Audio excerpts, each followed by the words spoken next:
ప్రముఖ పుణ్యక్షేత్రమైన అన్నవరం శ్రీ వీర వెంకట సత్యనారాయణ స్వామివారి దేవస్థానం ఆధ్వర్యంలో శ్రీ స్వామివారి వార్షిక దివ్య కళ్యాణ మహోత్సవ ఏర్పాట్లను మీడియా ప్రతినిధులకు తెలిపిన ఆలయ కార్యనిర్వహణాధికారి వీర్ల సుబ్బారావు. ప్రసిద్ధ పుణ్యక్షేత్రమైన అన్నవరం శ్రీ వీర వెంకట సత్యనారాయణ స్వామివారి దేవస్థానం ఆధ్వర్యంలో ఈ నెల 7వ తేదీ నుంచి శ్రీ స్వామివారి వార్షిక దివ్య కళ్యాణ మహోత్సవాలు అత్యంత వైభవోపేతంగా ప్రారంభించి 13 మే 2025 తేదీ వరకు అత్యంత వైభవంగా నిర్వహిస్తామని ఆలయ కార్యనిర్వహణాధికారి వీర్ల సుబ్బారావు మీడియా ప్రతినిధులతో సమావేశంలో తెలిపారు. సదరు కళ్యాణ మహోత్సవాలకు విచ్చేయు భక్తులు ఎటువంటి అసౌకర్యాలకు గురికాకుండా అన్ని సౌకర్యాలు ఏర్పాటు చేస్తున్నామని తెలిపారు.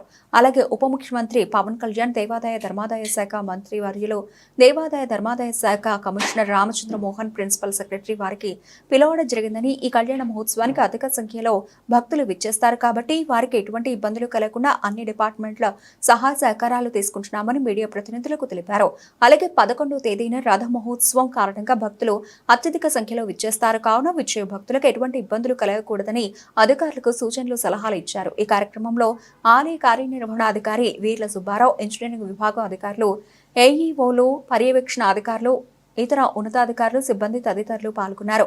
బుధవారం వైశాఖ శుద్ధ దశమి రోజున సాయంత్రం 4 గంటలకు అణివేటి మండపం వద్ద శ్రీ స్వామివారిని పెండ్లి కుమారుని చేయుట మరియు శ్రీ అమ్మవారిని పెండ్లి కుమార్తెను చేయుట అనే కార్యక్రమం సాయంత్రం 4 గంటల నుంచి ప్రారంభమవుతుంది.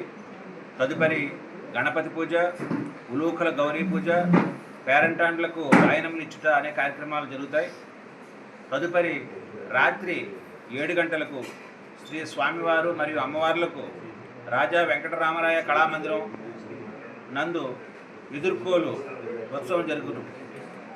తదుపరి రాత్రి 9 గంటలకు శ్రీ సీతారాముల వారిని ఆంజనేయ వాహనంపై గ్రామోత్సవము పెండ్లి పిలుపులు జరుగును.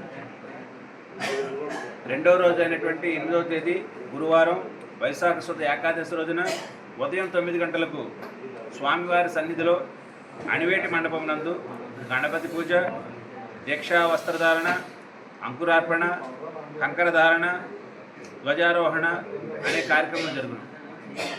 తదుపరి రాత్రి 7 గంటలకు స్వామివారిని గరుడ వాహనం పైన, అమ్మవారిని గజవాహనం పైన, శ్రీ సీతారాముల వారిని వెండి పలకపై గ్రామోత్సవము కార్యక్రమం జరుగును. తదుపరి రాత్రి 9:30 వార్షిక కళ్యాణ వేదిక వద్ద శ్రీ స్వామివారి అమ్మవార్లకు దివ్య కళ్యాణ మహోత్సవము అంగరంగ వైభవంగా జరుగును.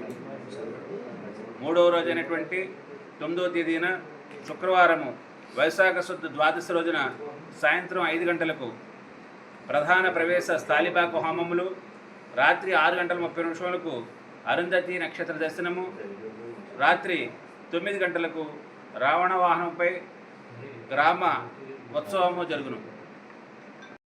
పండిత సత్కారములు, రాత్రి 9 గంటలకు పొన్నవాహన సేవ ఈ కార్యక్రమం జరుగును.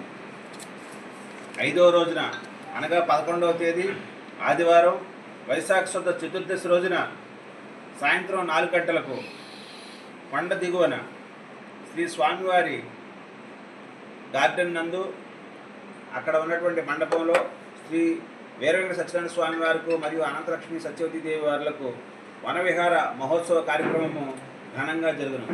తదుపరి సాయంత్రము 4 గంటలకు రథోత్సవ కార్యక్రమం ప్రారంభమవును. 4 గంటల నుండి ఆ కార్యక్రమము రాత్రి 8 గంటలకు నిర్విఘ్నంగా గ్రామ ప్రజలందరికీ కూడా సక్రమంగా జరుగుటకు అన్ని వసతులను కల్పించడం జరిగింది.